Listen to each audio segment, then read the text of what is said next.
want to welcome back our Hebrew College Rabbinic Intern, Carrie, Watkins. We also send a message from all of us of nechama and chizuk, of strength during this time, and it's great to have you back in community. Thank you. Shabbat shalom. Shabbat shalom.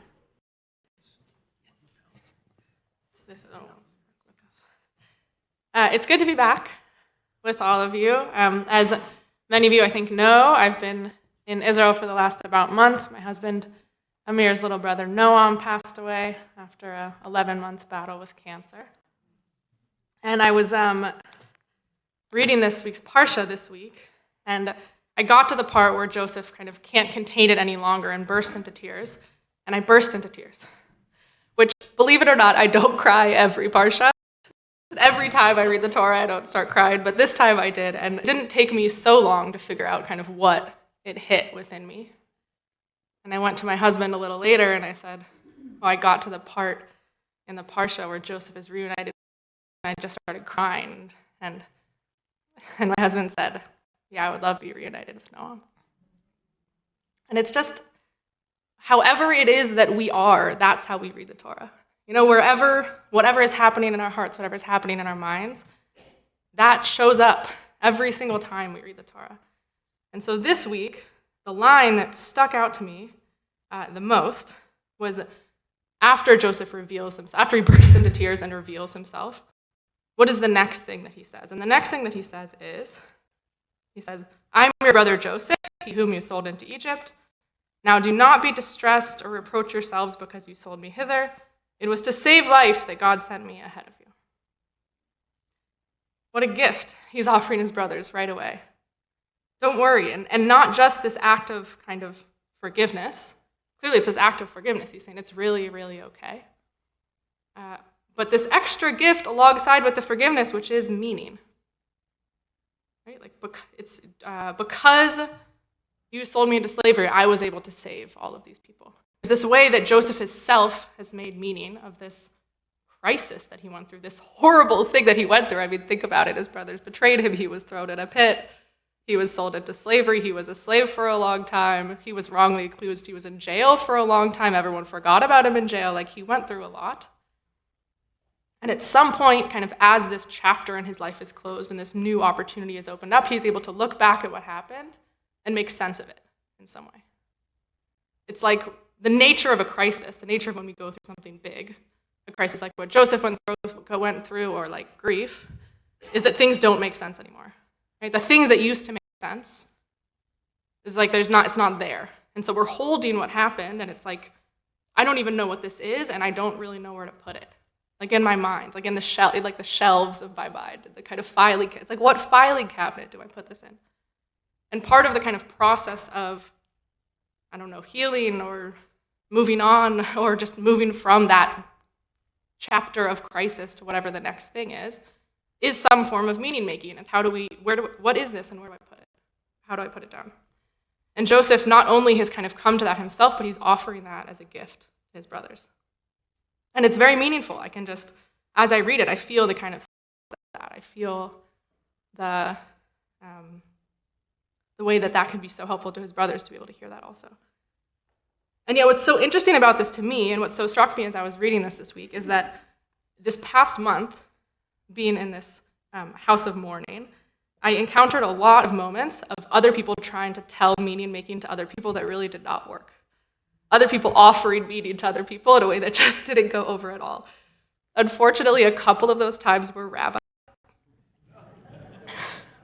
Sometimes rabbis think it's their job to explain things according to Judaism. And there were a couple of different instances at the Shiva where rabbis got up and said something to the effect of, Gam ze l'tova, this too is for the good. We don't know how it is that God could possibly, this doesn't make sense to us, but in the kind of divine, there's some good to this, and we just have to trust in that. And you can imagine how that went over. Right? Everyone's like, no. I was sitting there like, but it's this instinct that we have to do that for people somehow, sometimes, you know? And so it just got me thinking about, well, what's the difference? How come sometimes offering meaning can be so supportive, and sometimes just so the opposite? Another example, I had the privilege this past week of hearing Rachel Goldberg-Polin speak, mother of Hirsch, who was killed as a hostage in Gaza, and she was doing a lot of meaning making, and it was astonishing and just like stunningly beautiful to see and to witness and to be shared with in that way. The ways that what she has done with this kind of unfathomable, bottomless pit, how she has placed it. And it was very clear from the way that she was speaking that being able to place it somewhere kind of in relation to God, in relation to prayer, in relation to her own story, was giving her incredible strength. It was allowing her to continue to be this just the icon of activism in the midst of everything that's been happening. And for me to receive that sense of meaning for her also really had an impact on me. So what's the difference? When does it work and when does it not work? Okay, so there's something called ring theory. You can imagine a series of rings, a series of concentric circles, and the middle circle in the very middle is whoever is in the epicenter of crisis. So ring theory is kind of describing how to relate in times of crisis. So there's someone who's very sick, they're in the middle of the ring. And then maybe like the close family is the next ring on the way out. And maybe the kind of wider family, the friends, the community, the coworkers, the broader people they've impacted in some ways. Or you might imagine in a house of mourning, like the direct family, right in the middle, and then the kind of circles out. And what ring theory says is comfort in, kvetch out. Okay, so comfort the people who are closer to the center. And when you yourself need comfort because you're on the circle somewhere, right? Like if you're on the circle, you're being affected by what's happening, you look for that out. So you don't go to the person in the middle and say, it's so hard for me that you're sick. It's just been really hard for me, But you need to say that to someone because it probably is really hard for you that person's sick. So you go to some other friend and you say, this is really hard for me, I'm really struggling with this. So I want to add a kind of extra layer, like an addendum onto ring theory. You can call this the Temple Emunah Hebrew College Rabbinic Intern Carrie Watkins addition to ring theory, which is comfort in, meaning make out. Meaning make out. Comfort in and meaning make out. That was the pattern that I discovered through all of this, through these last experiences I had, through my experiences being a chaplain at Mass General Hospital last summer, that when we try to meaning make in, it just doesn't work. For whatever reason, it just, grief and crisis are personal, and we just have to do that work ourselves of finding meaning. And it's so tempting to want to offer other people meaning. It's so tempting because we see Rachel Goldberg-Polin, and it's like, she has found this meaning, and it is a strength, and I want so much for the other people who are struggling to find that strength. But it's not for me to do. It's not for any of us to do. It just doesn't work. At best, it just kind of goes over their head. This rabbi who got up and said "Gam ze latova" for Noam's father, he was super mad about it. I was sitting there super mad about it.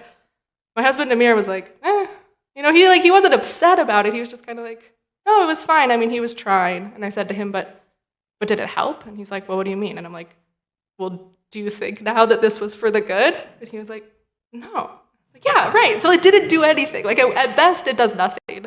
And at worst, it makes people feel even more alone. Wow, this person doesn't know where I'm at all. This doesn't land for me one bit. So for example, let's also look at the Joseph story. So let's imagine Joseph is doing exactly kind of the right thing according to this addendum. Joseph is meaning making out. He's offering meaning out to his brothers. And for them to kind of witness that in him, you can imagine, can have this capacity to heal, this potential to heal. What if it had gone the other way? Joseph said, I am your brother Joseph, he whom you sold into Egypt. And then his brothers said, isn't it great we did that because now you were able to save so many lives? I'm so glad we did that. It was really for the best. This was so for the best. It doesn't work in the other direction.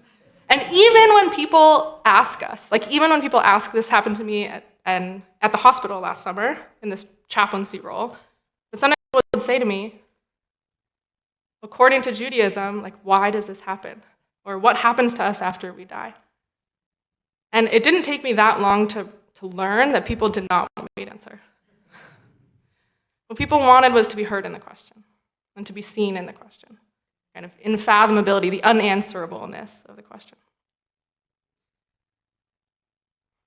So that's what I want to offer today. And I just also feel curious about how it's hitting each of you and kind of what stories are coming up for you and how this theory is landing. Does this make sense? Does this not? And I just want to invite you to share anything with me afterwards if you would like. Any way that you found comforting in, storytelling out useful, or you felt that kind of tension that can happen when it doesn't work, or if you have any ways to change this working theory, any stories that really challenge that, I really welcome that also.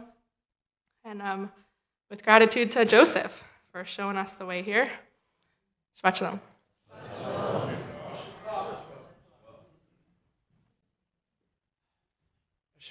Thank you so much for bringing all that, and may his memory be lifted up.